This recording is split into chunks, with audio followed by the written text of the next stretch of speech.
Hey Rebels, Coach Staci from Nerd Fitness here. Are you looking to lose weight or get in shape and are kind of finding that all of the information out there is just super overwhelming? We're overwhelmed. Or maybe you went on a diet and you found that it really was way too complicated and unsustainable. This is very complicated. Never fear, I am here to cut all of the confusion and simplify your nutrition. We'll go over 3 common misbeliefs when it comes to nutrition, and then we'll talk about what to do instead. These are things that I see all the time in our online coaching program, and once people change their thinking and their approach, it's absolutely amazing to see the results. Like Gabe, who was tripped up on nutrition until his coach helped him with simple, easy strategies that worked with his life instead of against it. Or Megan, whose coach guided her to do exactly the opposite of what most people would do in order to smash her goals. We're going to talk more about her situation later, but for now, let's jump right into things. Now, our first big limiting belief is that you need to count calories and weigh and measure all of your food in order to see success. Does counting calories and weighing and measuring work? Absolutely. And it may be something that we try in the future. Into the future! But when you're first starting out and trying to just get a feel for everything, jumping right into counting calories and weighing and measuring everything you eat is kind of like trying to learn basic math and jumping straight into advanced calculus. I've seen so many clients come into our program that think that counting calories is an absolute must to see any sort of success at all.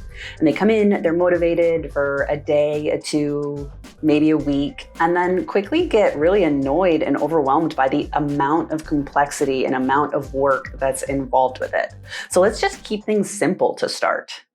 So instead of counting calories, just log your food. You can write it down in a notebook, you can take pictures of it. It doesn't really matter the method as long as it is the method that you will stay consistent with. Then just take a look at your log, see what feels good, see what really feels like a challenge.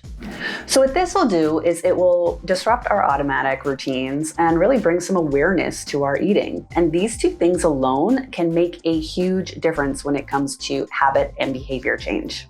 Studies have shown that this way of self-monitoring really helps aid our not only short-term but long-term weight loss goals. You can keep this up as a regular habit or just do it a couple days at a time, kind of as a check-in as needed. But for now, let's put those calculators and scales away. Now, the next big limiting belief is that we are going to have to get rid of all of the foods that we love. So going on a diet? Sorry, time to break up with Ben and Jerry. And I swore off dairy, but then Ben and Jerry's named a flavor after me, So first, how sustainable is that? Think about your nutrition in the long term, not just the short term. It's time to start thinking long term.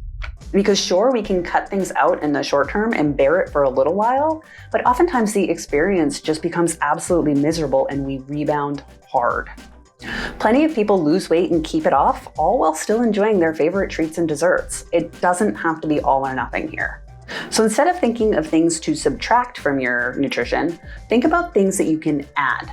My top 3, water, vegetables, and lean protein. Now keep this simple too. So for water, are you drinking it regularly and having a glass with every meal? For fruits and veggies, are you having one of those with every meal? One great strategy here is to fill up half of your plate with veggies to start. For lean protein, are you having some of that with every meal too? All of these things take space not only on our plate, but in our stomachs. And we may find that the more of these foods we eat, the less of other types of foods we're even interested in eating.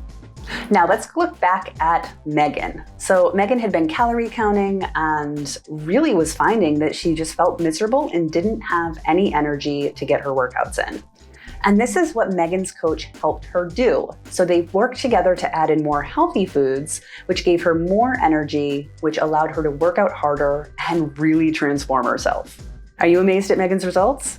Give her a shout out in the comments below. And our last limiting nutritional belief is that we need to rely on willpower and motivation 100% of the time. Will there be challenging situations as we change our nutrition?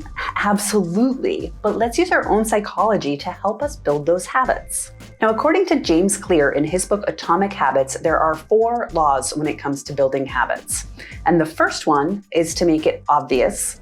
The second, to make it attractive. Third, to make it easy.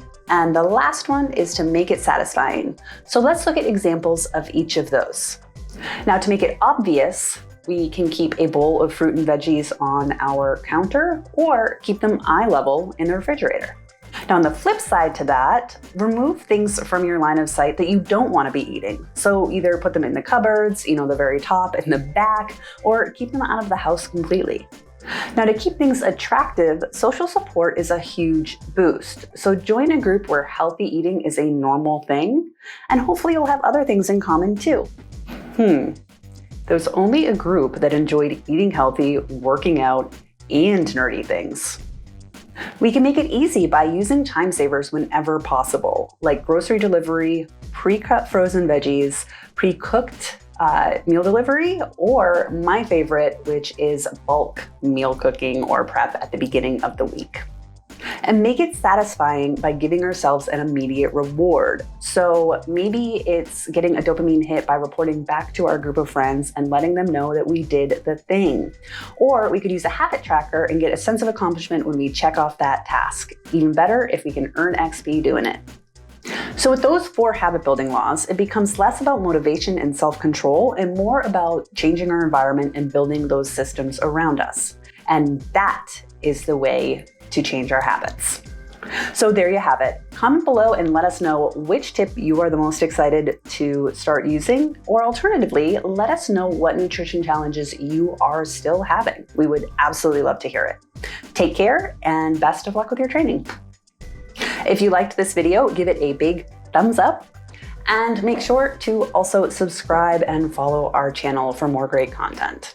And as I mentioned before, we do offer online coaching here at Nerd Fitness. We've helped a ton of people level up their lives and feel like superheroes. Link in the description below. And oftentimes the addition of these and the last limiting nutritional belief is that we have to rely on will poop. We can make it easy through time savers. So things like grocery delivery, pre-cut microwavable veggies.